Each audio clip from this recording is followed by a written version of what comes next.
Very few other aspects of a job search have more conflicting information than the question, should I still send a cover letter? It's a question every job seeker asks themselves as they complete application after application. Resume writers and coaches will tell you, absolutely, it matters. Many recruiters will tell you, you don't need them. They don't even read them at all. So who's right? The coaches saying that you need a cover letter, or the recruiters saying it's a waste of time because they don't read them? Is 2023 finally the year that the cover letter dies? To answer this question, we have to first ask, what is the purpose of a cover letter? There's a huge misconception about the purpose of cover letters, and this contributes to all the conflicting evidence. Before we can discuss their relevancy, it's important to take a moment and ask ourselves, what is the purpose of a cover letter? And at what stage in the hiring process does it become relevant? Many people think cover letters help them make a good first impression, but the research says otherwise. In fact, according to a 2017 job report by JobVite, only 26% of recruiters said they thought cover letters were important, inferring very few recruiters even read them in the first place.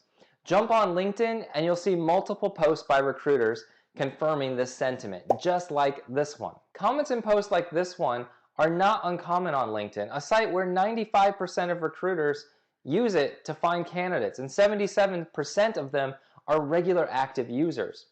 We almost have to ask ourselves if our poorly written cover letters are self-perpetuating their demise.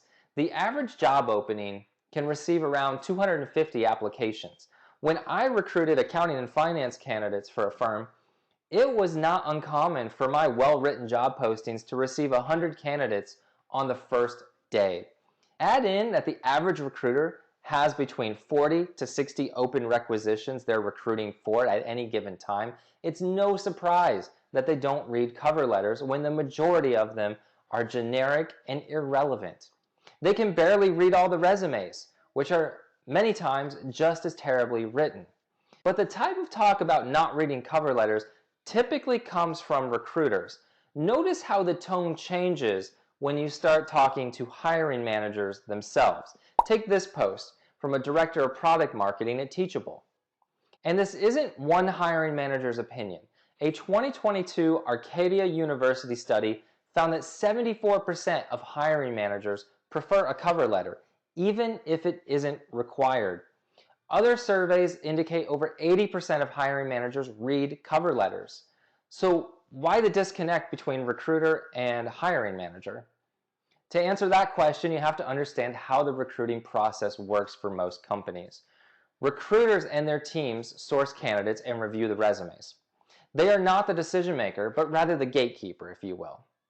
If a recruiter sends poorly qualified candidates to hiring managers, they will not have their job for very much longer. They're not the decision maker, but the gatekeeper. Recruiters present a short list to the hiring manager of qualified candidates, and in that short list, they'll include all submitted documents, including a cover letter. Statistics then tell us it's not the first impression where a cover letter will make a difference, but the second impression on the second person, the hiring manager. Another way to look at it could be like this. Your resume will get you past the first round of eliminations with the recruiting teams. Your cover letter could get you past the second round with the hiring managers. So will companies stop requiring cover letters in 2023? Cover letters aren't going anywhere. However, I wouldn't be surprised if fewer companies require them. That doesn't mean you shouldn't submit one, but they won't be required to complete the application process. Job hunters are becoming job shoppers these days. 43% of them spending over an hour researching companies before they even submit an application. Although the market may shift towards an employer market instead of a candidate market that we've seen since the rise of the Great Resignation, the seismic trend over the last 3 years still points to more candidate control than ever before. Candidates want a great experience, and employers have had enough time to realize the value in providing one. Not only in terms of recruitment, but in terms of increased revenue and other perks that happen with top-tier candidate experiences. Among the top 6 reasons a candidate experience is positive is the lack of a cover letter requirement. And an Employees 2020 report 31% of candidates surveyed indicated that they would like to see employers abandon cover letters.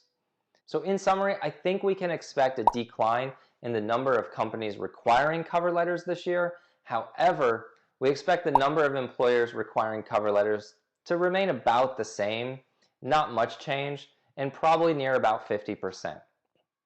So we have to pose the question now, should you write one, whether it's required or not? And the answer to that is it depends. Let's not kid around. Writing a resume, let alone a cover letter, is a time-intensive, soul-sucking exercise, and it's a decent investment to hire a qualified resume writer on its own. Time is our most valuable asset, and writing a cover letter for every job will most likely have a point of diminishing returns. It's important to identify where that point is and in what scenarios you might want to consider writing a cover letter or not. Remember, your resume is a story of your qualifications. It's factual and evidence-based and designed to get you noticed and through the first round of eliminations. For many professionals, a well-crafted resume is satisfactory and you won't need anything more to land an interview. But for certain situations, you may need to educate your audience or further translate your qualifications beyond what is appropriate for a resume. So here are 4 scenarios where you may want to consider using a cover letter. The first one is career changes. If this is going to be your first job in a new role or industry, employers reading your resume may not make the connection between your background and its relevance to their problems. Your cover letter is a great place to help them make sense of these connections and connect the dots for them because they won't do it on their own. A cover letter may also help you show off your understanding of the employer's problems and the critical role this job plays in solving those problems. If you're attempting to change careers from, say, manufacturing accounting to construction accounting, your cover letter can explain the similarities in WIP and other accounting principles that are relevant in both spaces. Don't assume the person reading your resume understands how manufacturing accounting is similar to construction. You have to tell them. The second scenario is for your Tier 1 job prospects. Part of an effective job search includes a solid targeting strategy.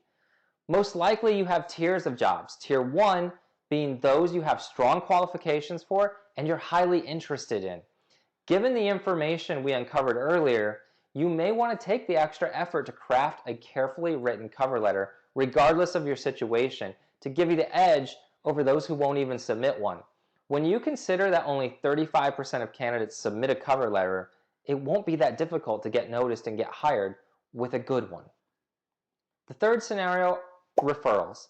It's no secret having a referral can boost your chances of getting an interview. A cover letter is a place to call attention to those connections on the inside. Even if someone at the company only messaged you once on LinkedIn, you can still name drop who you've had that conversation with as long as you're honest. In the opening of your cover letter, you can mention the referral's name. Maybe it's, I recently had a conversation with Cole in your customer success department and found this position that I'm a fit for. And the fourth scenario, if there's anything that might disturb the hiring manager.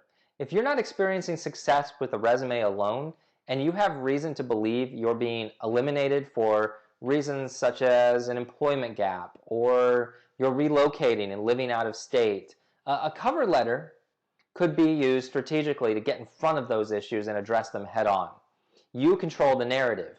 You can use a cover letter to explain the gap on your resume, when you went back to school for your degree, or how you are currently relocating to Seattle and have family there. So in summary, although many recruiters may not read your cover letter, hiring managers are likely to notice it.